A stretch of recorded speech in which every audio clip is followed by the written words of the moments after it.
From jaw-dropping royal feasts to mindful spiritual meals, Indian cuisine is like an art gallery of flavors, textures, and stories. They say the next best thing to eating food is savoring the tales behind it. So, here we are.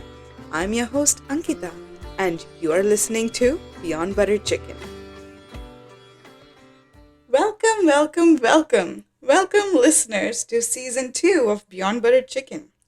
Okay, so it's been a long time since our last episode, I know, but I had to get my ducks in a row before I started recording again. One of the ducks was moving houses, quite challenging, and the latest and the best duck I got in a row was my newest little baby boy. He's almost 2 months now, and yes, we are so excited. We now have a girl and a boy, just like I imagined when I was 12. Anyway, back to the topic. We are here, we are ready, and we are excited to be back with an amazing lineup of topics including masalas, biryanis, and curries. In today's episode, we are diving deep into the world of biryani. We'll explore the dish's rich history, the different types of biryanis found across India, and how this aromatic delicacy is served and enjoyed in various cultures.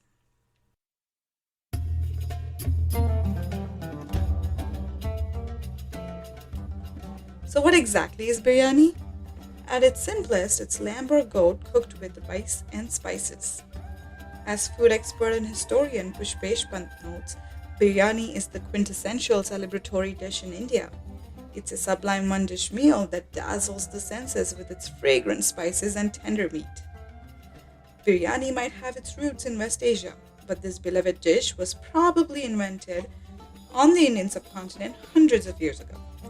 Traveler and historian Al-Biruni noted that rice and meat dishes were already being served in the courts of sultans who preceded Mughal Empire in India. And in Persia, dishes like pulos or pulaus made with rice, meat, fresh fruit, dry fruit, and spices like pepper and saffron were already popular. While researching on biryanis, I came in touch with Amar Gutta. Amar is a food anthropology enthusiast and works as a lead researcher for several TV shows on food and history, including my favorite Hindi show, Raja Rasoi or Anya Kahaniyan. What Amar mentioned to me is that though biryani may appear indigenous to India, it may have its roots far away in West Asia. There are multiple theories about its origin, and one of them goes like this. Turk-Mongol ruler Timur brought a precursor of biryani to India when he arrived in 1398 AD. Believed to be his army's diet, a big pot of rice and meat and spices was buried in a hot pit, then dug up and served to the exhausted soldiers. Makes sense, right? One pot, rice and meat cooked together, boom, feeds thousands, easy and convenient. The origins of biryani are uncertain, and there is no definitive evidence of when or where it was first invented. As per Salma Hussain, a Farsi language scholar and author of various cookbooks from Mughal era, she suggests that a regal form of biryani was developed in the royal Mughal kitchen during Shah Jahan's reign. Up until Jahangir's reign, there is only a mention of pulos. Well-known writer and author of some incredible books on the cuisine of South Asian subcontinent, Lizzie Collingham also writes that biryani emerged in the royal Mughal kitchens. However, she approximates it to the era of Emperor Akbar. Having read and said that, it is possible that early Arab traders introduced a form of it to the southern part of India first. The Moplai community of Kerala, which had close connections with Arabs through the spice trade, may have introduced biryani or a similar dish as early as 7th century AD. That's when Islam arrived on the coast of Malabar. On a side note, my best friend is from Kerala and belongs to this Moplai community. I've had the opportunity to taste several Moplai dishes, including their biryani, especially around Eid. Lip smacking is an understatement. It is also true that unsoru, a Tamil preparation of rice and meat cooked with spices like bay leaf, turmeric, coriander, and black pepper, has been mentioned in the historical texts dating back to 2nd century AD. This suggests that a rice and meat dish cooked with spices may have already existed in the southern part of the subcontinent much earlier than the West Asian influencers. Some food anthropologists believe that one pot meat and rice dish existed in southern part of the subcontinent and was later introduced to the northern parts through tradesmen, craftsmen, or the royal entourage. It may have been refined thereafter and popularized during Mughal era. There's one more theory. Legend has it that this sumptuous creation was born out of necessity, as it was devised by Mumtaz Mahal, queen consort to Emperor Shah Jahan, to satiate the hunger of countless soldiers on battlefield. Imagine the scene: a single pot filled to the brim with succulent protein, aromatic grains, and a symphony of spices, providing a fair, economical, and practical solution to feed the brave warriors. However, even before Shah Jahan's time, the notion of a soldier's meal of meat and rice had its roots. In fact, Emperor Akbar, Shah Jahan's revered grandfather, indulged in a royal spread called Dastarkhan, which included a meat and rice preparation as mentioned by Abu al-Fazl in Aini Akbari, although it lacked the excessiveness of the regal biryani we know today. I discovered an incredible book on biryani by Pratibha Pant. In it, she passionately dwelled in the history of biryani, noting that rice and meat preparations predate the arrival of Mughals in India. According to Pratibha, biryanis evolved as a grandeur and refined version of pulavs, although it's speculative. Her true expertise shines as she explores diverse biryanis across the subcontinent. At a recent history and literature festival, Professor Pushpesh Pant funnily remarked, "Is biryani a bashful pulao or an overdressed exhibitionist pulao?" He highlighted Birinj pulao from the era of Bahadur Shah Zafar as a potential precursor to biryanis. But other than that, he says biryani has no mention in the history until recent times. It merely is a glorified pulao that evolved with time and creativity. Mind you, he also rightfully calls biryani the quintessential celebratory dish of India.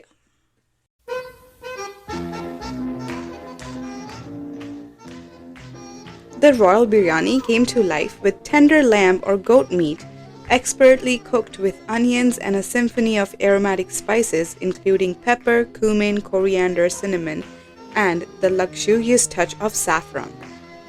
As for the rice, the Mughals had a penchant for long grained, delicate, and fragrant basmati rice, which became synonymous with their exquisite palate. But the grandeur did not stop there. To further elevate the flavors and appearance of this regal dish, a treasure trove of embellishments was added.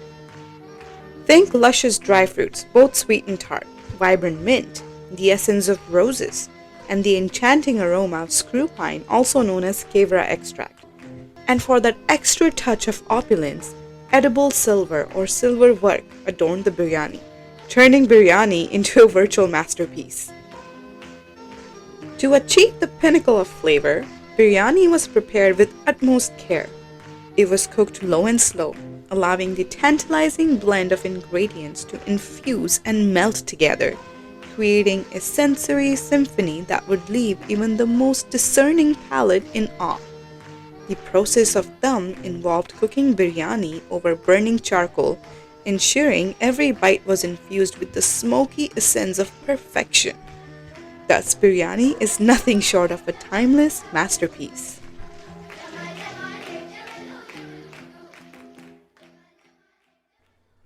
No matter its origins, biryani is now a beloved dish enjoyed not only across the Indian subcontinent but also beyond. Thanks to the widespread availability of pre-made spice mixes, lower grade basmati and sela basmati rice, and other essential ingredients, making biryani is neither a rocket science nor a pricey affair. While some purists take time to toast and grind their own spice mixes, many others opt for the convenience of masala packets, often combining two or more brands. Among the leading masala brands today, Shan, Laziza, and National stand out. Interestingly, all three are Pakistani brands and offer similar flavors in my opinion. Shan used to dominate the spice blend scene in the 80s and the 90s, but personally, I now prefer Laziza for my biryanis. There are also a few lesser known Indian brands that produce biryani spice, but nothing quite compares to the unique touch that the Pakistani spice manufacturers add to their Sindhi and Karachi spice blends. Dried plum. The burst of tanginess and the subtle sweetness that these plums bring has become the epitome of a lip smacking biryani for me. However, it is important to note that the tart plum fruit comes with a pith that can be a choking hazard. Technically speaking, there is a warning on the box, but can you spot it? Next time you come across a Shan, National, or Laziza Sindhi Biryani Masala box, challenge yourself to find the warning. Now let's talk about the protein. Biryani, the aromatic and flavorful dish, has a rich history rooted in the culinary traditions of Indian subcontinent. Traditionally, this exquisite delight was made with tender baby goat, that's mutton or lamb, imparting a delectable taste. However, as times have evolved, chicken has claimed the throne as the most popular choice of protein in biryani, closely followed by lamb or goat. Interestingly, beef biryani has gained a loyal fan base across different regions of the subcontinent, adding another tantalizing variation to the mix. The diverse culinary tapestry of India offers unique twists to the classic biryani. In southern India and coastal regions, one can savor mouth-watering prawn or fish biryani, showcasing the bounty of the seas. Kolkata biryani, on the other hand, adds an intriguing element by incorporating boiled eggs alongside the main protein, creating a delightful surprise with every bite. Now, prepare to be amazed. Biryanis are not confined to meat based options alone. Vegetarian versions of this beloved dish have emerged, captivating the taste buds of herbivores and omnivores alike. With an array of fragrant spices, aromatic rice, an assortment of vegetables, or paneer, or even soy based fake meat, as they call it, these vegetarian biryanis offer a delightful alternative for those seeking a meat free culinary adventure.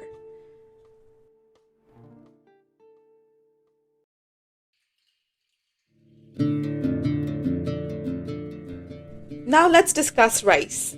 Rice, with its rich history, made its way from Southeast Asia to Persia. Lizzie Collingham writes that rice was although luxury in Persia, where the staple grains were barley and wheat.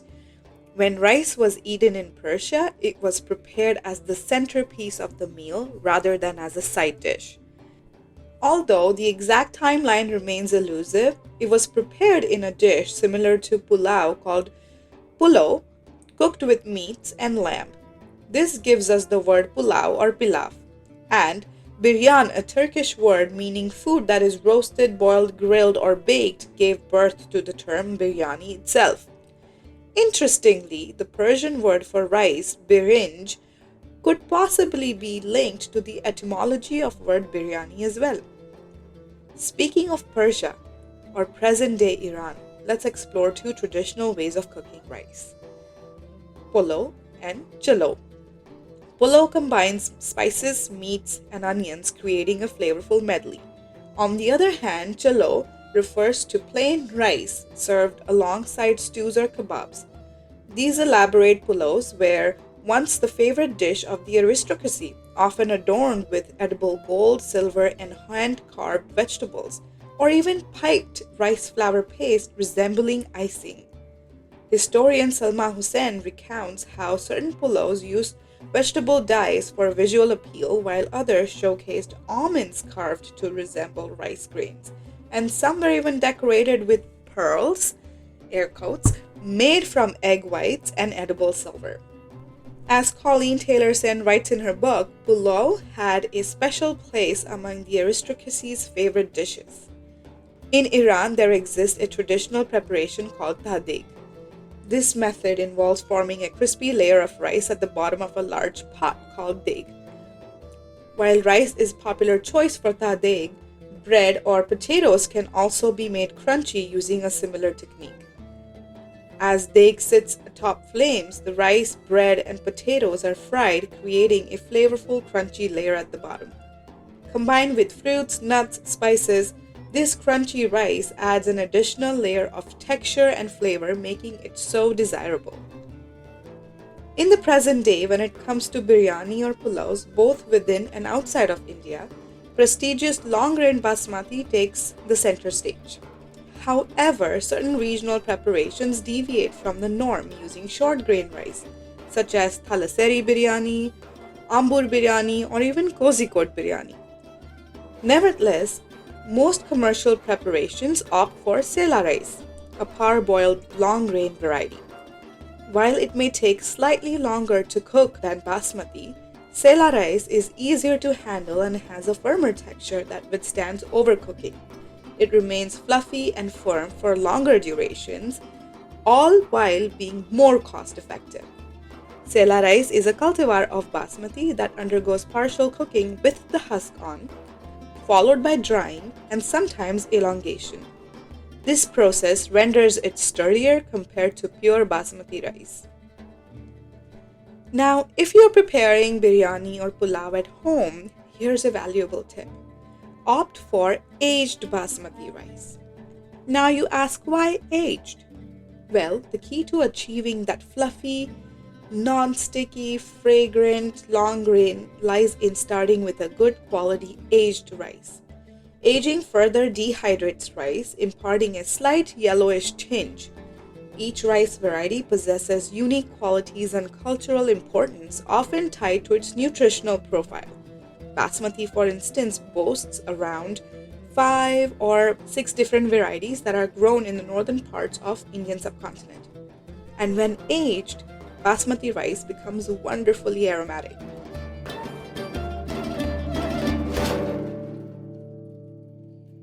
And that was all about introduction to the world of biryanis. I'm sure your mouth is watering as well. We talked so many things like history and the protein and rice. If you have some interesting stories or any more information on biryani that you would like to share with me, please don't hesitate to reach out to me. I'm always open to your feedback and comments. We shall continue biryanis in the next episode where we talk about different types of biryanis. And until then, keep listening to Beyond Butter Chicken. Stay hungry, stay curious.